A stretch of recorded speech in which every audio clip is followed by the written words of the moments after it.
سب سے پہلے رسول اکرم صلی اللہ علیہ وسلم اپنی قبر مبارک سے اٹھیں گے، پھر حضرت عیسیٰ اور پھر دیگر انبیاء کرام، شہداء، صالحین، فاضلین اور اہل ایمان اٹھیں گے، پھر فاسق لوگ، پھر فاجر اور پھر کفار و مشرکین اٹھیں گے، اور قبروں سے کافر، مشرک، فاسق اور فاجر لوگ اپنے اپنے اعمال کے مطابق اٹھیں گے، کوئی اندھا، کوئی بہرا، کوئی لنگڑا، کوئی چونٹی کی شکل میں۔ کافر اس غیر متوقع زندگی کے مناظر دیکھ کر شدید خوف اور دہشت کی کیفیت میں مبتلا ہوں گے، آنکھیں پتھرائی ہوئی ہوں گی، دل کانپ رہے ہوں گے، کلیجے منہ کو آئے ہوں گے، کوئی غمگسار اور مددگار نہیں ہوگا، نہ ہی کوئی کسی دوسرے کی طرف دیکھنے یا دھیان دینے والا ہوگا۔ اہل ایمان بھی اپنے اپنے ایمان اور اعمال کے مطابق قبروں سے اٹھیں گے۔ شہید اپنی شہادت کے تازہ بہتے خون کے ساتھ اٹھے گا۔ حالت احرام میں فوت ہونے والا حاجی لبیک اللہم لبیک پڑھتے ہوئے اٹھے گا۔ اہل ایمان کے لیے دوبارہ زندگی خلاف توقع نہیں ہوگی، لہٰذا ان پر خوف اور دہشت کی وہ کیفیت طاری نہیں ہوگی جو کفار اور مشرکین پر ہوگی۔ ناظرین، قبروں سے اٹھتے ہی ہر انسان پر 2 فرشتے مقرر کر دیے جائیں گے جو اسے میدان حشر میں پہنچا دیں گے۔ یاد رہے، ملک شام کا علاقہ میدان حشر ہوگا، لوگوں کو اپنی اپنی قبروں سے اٹھ کر وہیں پہنچنا ہوگا۔ کفار میں سے جو لوگ اپنی قبروں سے اندھے اٹھیں گے وہ ٹھوکریں کھاتے، گرتے پڑتے وہاں پہنچیں گے، اور جو لوگ چونٹیوں کے جسم میں اٹھیں گے وہ لوگوں کے پاؤں تلے روندے اور کچلے جا رہے ہوں گے، اور جو لوگ سر کے بل اٹھیں گے وہ انتہائی ذلت اور رسوائی کے ساتھ یہ سفر طے کریں گے۔ بعض کافروں کو آگ ہانک کر میدان حشر میں لے جائے گی۔ کافر جہاں کہیں تھک ہار کر رکیں گے آگ بھی رک جائے گی، اور جہاں چلیں گے آگ بھی ان کے ساتھ چلنا شروع کر دے گی۔ اور اہل ایمان بھی اپنے اپنے عقائد اور اعمال کے مطابق حشر میں پہنچیں گے۔ بعض لوگ پیدل، بعض لوگ اونٹوں پر سوار ہوں گے۔ ساری مخلوق خاموش ایک ہی سمت رواں دوا ہوگی، کسی کو اونچی سانس لینے کی مجال نہیں ہوگی۔ ہر آدمی کو احساس ہوگا کہ آج امتحان زندگی کا نتیجہ نکلنے والا ہے۔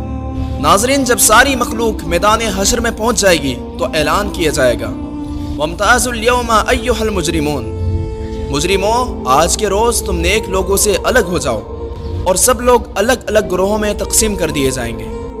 ناظرین، میدان حشر میں لوگ ننگے پاؤں اور ننگے بدن ہوں گے۔ سورج 1 میل کے فاصلے سے آگ برسا رہا ہوگا، زمین دہک رہی ہوگی، جسم سورج کی آگ میں جل رہے ہوں گے، زمین پر پاؤں رکھنا مشکل ہوگا، دور دور تک کہیں سایہ نظر نہ آئے گا۔ لوگ اپنے اپنے عقائد اور اعمال کے مطابق پسینے میں شرابور ہوں گے۔ بھوک اور پیاس کی شدت سے لوگوں کا برا حال ہوگا۔ بھوک، پیاس اور شدید گرمی کی حالت میں لوگ 50,000 سال تک کھڑے رہیں گے اور تنگ آ کر اللہ سے دعا کریں گے، یا اللہ ہمیں اس مصیبت سے نجات دلا، خواہ ہمیں جہنم میں ہی بھیج دے۔ ناظرین، یاد رکھیے، آج سورج کا ہماری زمین سے فاصلہ 9 کروڑ 30 لاکھ میل ہے۔ اس کے باوجود جون جولائی میں زمین اس قدر گرم ہو جاتی ہے کہ 1 منٹ کے لیے اس پر ننگے پاؤں کھڑے ہونا ناممکن ہوتا ہے۔ غور کیجئے، اس روز کیا حال ہوگا جس روز زمین کا درجہ حرارت آج کے مقابلے میں 9 کروڑ درجے زیادہ ہوگا۔ لاچار ہو کر لوگ حضرت آدم علیہ السلام کی خدمت میں حاضر ہوں گے اور عرض کریں گے کہ اللہ تعالیٰ نے آپ کو اپنے ہاتھ سے بنایا اور اپنی روح پھونکی، فرشتوں سے سجدہ کروایا، جنت میں جگہ دی، آج آپ ہمارے لیے سفارش کر دیں کہ اللہ تعالیٰ حساب و کتاب شروع کر کے ہمیں حشر کی تکلیف سے بچائے۔ حضرت آدم فرمائیں گے، آج میرا رب اس قدر غصے میں ہے کہ اس سے پہلے نہ کبھی ہوا اور نہ آئندہ ہوگا۔ مجھ سے جنت میں اللہ کی نافرمانی ہو گئی تھی، جس کی وجہ سے مجھے اپنی فکر ہے، لہٰذا میں سفارش نہیں کر سکتا، تم لوگ نوح علیہ السلام کے پاس جاؤ۔ ناظرین، لوگ حضرت نوح علیہ السلام کی خدمت میں حاضر ہوں گے اور اپنا مدعا بیان کریں گے۔ حضرت نوح بھی یہی کہیں گے کہ میں نے دنیا میں اپنی قوم کے لیے بد دعا کی تھی، جس کے نتیجے میں وہ ہلاک ہو گئی، آج مجھے اپنی فکر ہے، میں سفارش نہیں کر سکتا، تم لوگ حضرت ابراہیم خلیل اللہ کے پاس جاؤ، وہ سفارش کریں گے۔ تو لوگ حضرت ابراہیم کی خدمت میں حاضر ہوں گے اور اپنا مدعا عرض کریں گے۔ حضرت ابراہیم بھی وہی بات فرمائیں گے جو دیگر انبیاء نے کی تھی، اور وہ لوگوں کو حضرت موسیٰ کے پاس بھیجیں گے۔ ناظرین، لوگ حضرت موسیٰ کی خدمت میں حاضر ہوں گے اور عرض کریں گے کہ اللہ نے آپ سے ہم کلام ہو کر سارے لوگوں پر آپ کو فضیلت دی۔ آپ دیکھ رہے ہیں ہماری کیا حالت ہے، آپ اپنے رب کے حضور ہماری سفارش کر دیں۔ حضرت موسیٰ فرمائیں گے کہ تم لوگ حضرت عیسیٰ علیہ السلام کے پاس چلے جاؤ، میں تمہاری سفارش نہیں کر سکتا۔ تو لوگ حضرت عیسیٰ علیہ السلام کے پاس حاضر ہوں گے اور عرض کریں گے کہ آپ اللہ کے رسول اور اس کا فرمان ہیں اور آپ اللہ کی روح ہیں، آپ دیکھ رہے ہیں ہماری کیا حالت ہے، اپنے رب سے ہمارے لیے سفارش کیجئے۔ حضرت عیسیٰ بھی وہی جواب دیں گے اور لوگوں کو حضرت محمد رسول اللہ صلی اللہ علیہ وسلم کے پاس بھیجیں گے۔ ناظرین، لوگ سید الانبیاء رحمت للعالمین شفیع المذنبین صلی اللہ علیہ وسلم کی خدمت میں حاضر ہوں گے اور عرض کریں گے یا رسول اللہ، آپ خاتم الانبیاء ہیں، اللہ نے آپ کے صدقے لوگوں کے اگلے اور پچھلے گناہ بخشے ہیں، آپ دیکھیے ہماری کیا حالت ہے، آپ اپنے رب کے حضور ہماری سفارش کیجئے کہ وہ ہمارے حساب و کتاب کا آغاز فرمائے۔ تو رسول رحمت صلی اللہ علیہ وسلم فرمائیں گے ہاں، آج کے روز سفارش کرنے والا صرف میں ہی ہوں۔ چنانچہ نبی کریم صلی اللہ علیہ وسلم کو میدان حشر سے شفاعت کے بلند ترین مقام محمود پر پہنچا دیا جائے گا، جو جنت میں عرش الہی کے نیچے ہوگا۔ وہاں پہنچ کر نبی کریم صلی اللہ علیہ وسلم اپنے رب کے حضور سجدے میں گر پڑیں گے اور اللہ کی حمد و ثنا کریں گے۔ پھر اللہ تبارک و تعالی ارشاد فرمائے گا، اے محمد سر اٹھاؤ اور سوال کرو، جو مانگو دیا جائے گا، جس کی سفارش کرو قبول کی جائے گی۔ ناظرین، یہی شفاعت کبریٰ ہوگی۔ شفاعت کبریٰ کی منظوری کے بعد رسول اکرم صلی اللہ علیہ وآلہ وسلم دوبارہ میدان حشر میں واپس تشریف لائیں گے۔ اس کے بعد اللہ تبارک و تعالی فرشتوں کے ساتھ میدان حشر میں نزول اجلال فرمائے گا۔ فرشتے زمین کے دور و نزدیک کناروں پر صف بستہ کھڑے ہوں گے۔ 8 فرشتوں نے اللہ کا عرش تھام رکھا ہوگا۔ عدالت الہی قائم ہوگی۔ ملائکہ، انبیاء، اولیاء اور نیک لوگ بطور گواہ طلب کیے جائیں گے۔ فرشتوں کو حکم ہوگا کہ وہ لوگوں میں ان کے نامہ اعمال تقسیم کریں۔ اہل ایمان کو نامہ اعمال سیدھے ہاتھ میں دیا جائے گا اور کفار و مشرکین اور گناہ گاروں کو الٹے ہاتھ میں دیا جائے گا۔ اعمال نامے پر نظر ڈالتے ہی ہر آدمی کا گزرا ہوا زمانہ اس کے سامنے آ جائے گا۔ ساری ماضی کی یادیں تازہ ہو جائیں گی۔ اہل ایمان کے روشن چہرے کچھ اور بھی روشن ہو جائیں گے اور خوشی خوشی دوسروں کو اپنا نامہ اعمال دکھائیں گے، جبکہ کفار و مشرکین کے چہروں کی سیاہی میں کچھ اور اضافہ ہو جائے گا۔ ذلت ان کے چہروں پر چھائی ہوئی ہوگی۔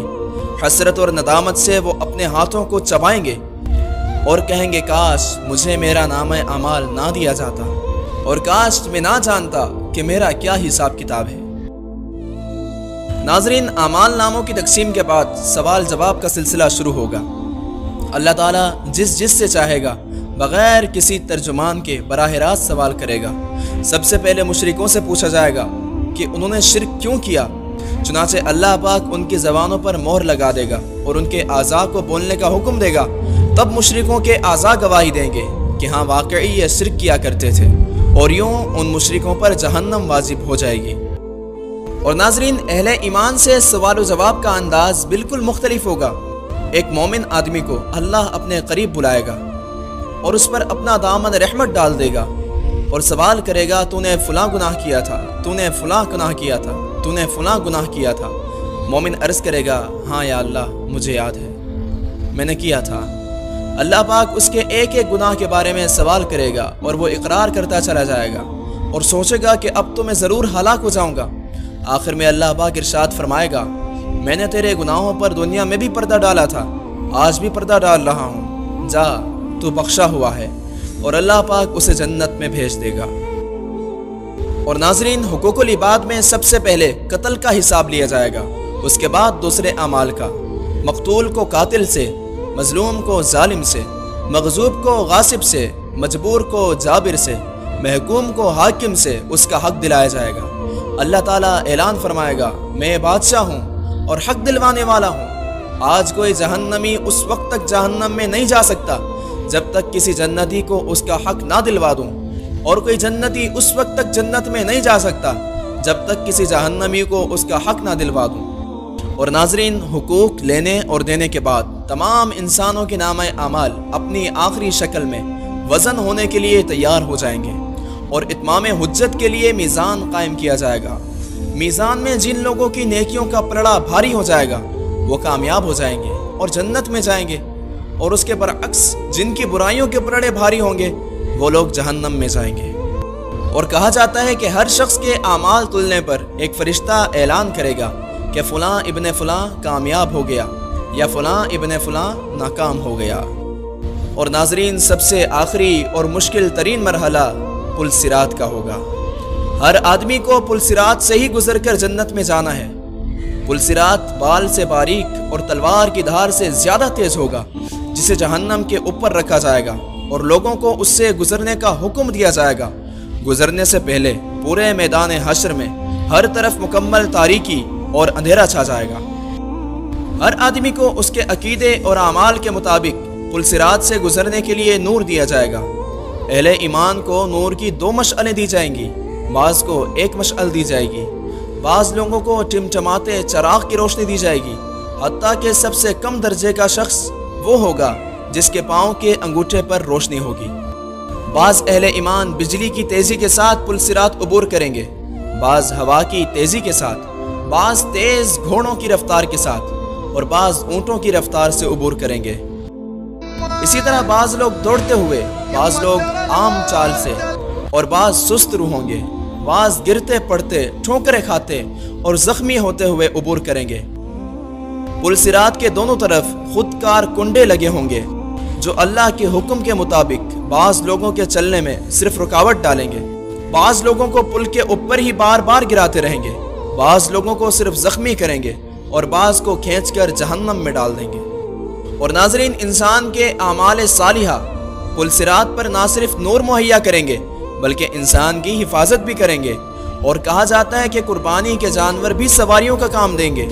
صراط سے گزرنے کا منظر اس قدر ہولناک ہوگا کہ کسی کی زبان سے کوئی بات نہ نکلے گی، صرف انبیاء کرام کی زبان سے یہ آواز سنائی دے گی، ربی سلم ربی سلم، یا اللہ سلامت رکھ، یا اللہ اسے بچا لے۔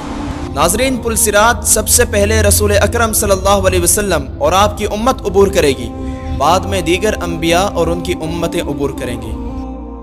ناظرین، پل صراط عبور کرنے کے بعد تمام اہل ایمان قطرہ یعنی پل صراط کے آخری حصے میں روک لیے جائیں گے، اور جن مسلمانوں کے درمیان کوئی غلط فہمی یا گلہ شکوہ تھا انہیں دور کیا جائے گا۔ جب سارے اہل ایمان مکمل طور پر پاک ہو جائیں گے تب انہیں جنت میں داخلے کی اجازت دی جائے گی۔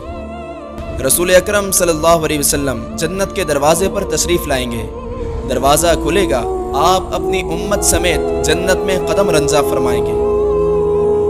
جنت میں داخل ہونے کے بعد آپ کو اپنی امت کی فکر لاحق ہوگی، آپ اپنی امت کا حال پوچھیں گے۔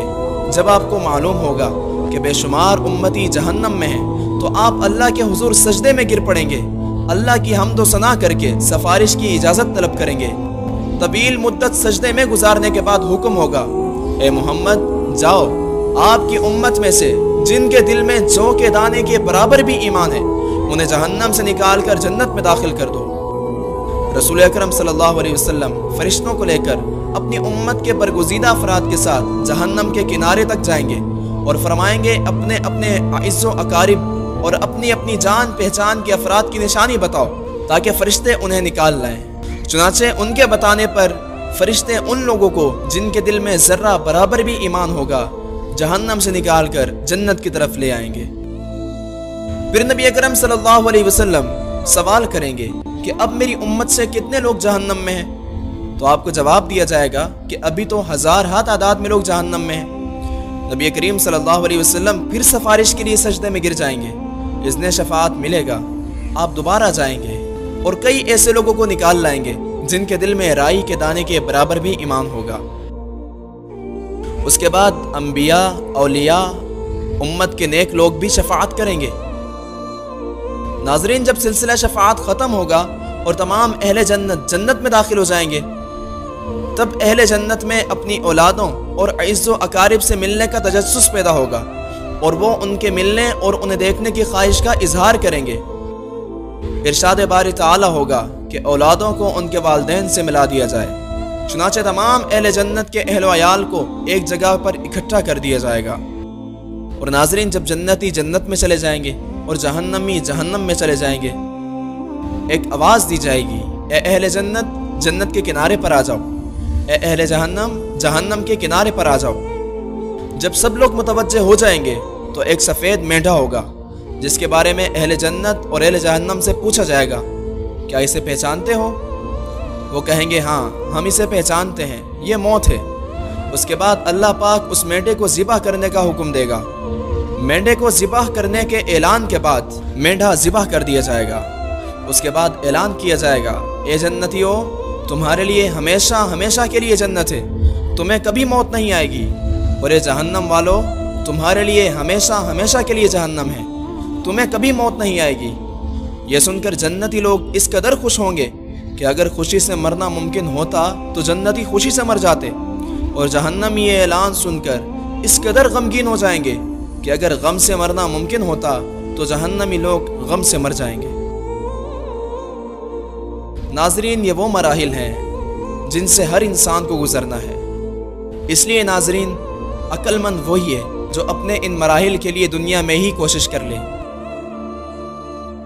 اللہ پاک کی بارگاہ میں دعا ہے، اللہ تبارک و تعالی ہم سب کو موت سے پہلے موت کی تیاری کی توفیق عطا فرمائے، اور قبر و حشر کی تیاری دنیا میں ہی کرنے کی توفیق عطا فرمائے۔ ناظرین، امید کرتا ہوں آپ کو یہ ویڈیو پسند آئی ہوگی۔ اگر پسند آئی ہو تو اسے لائک اور شیئر کرنا نہ بھولیے گا، اور اگر ابھی تک آپ نے ہمارے چینل کو سبسکرائب نہیں کیا تو اسے لازمی سبسکرائب کر لیجئے گا۔ ملتے ہیں اگلی ویڈیو میں، اللہ حافظ۔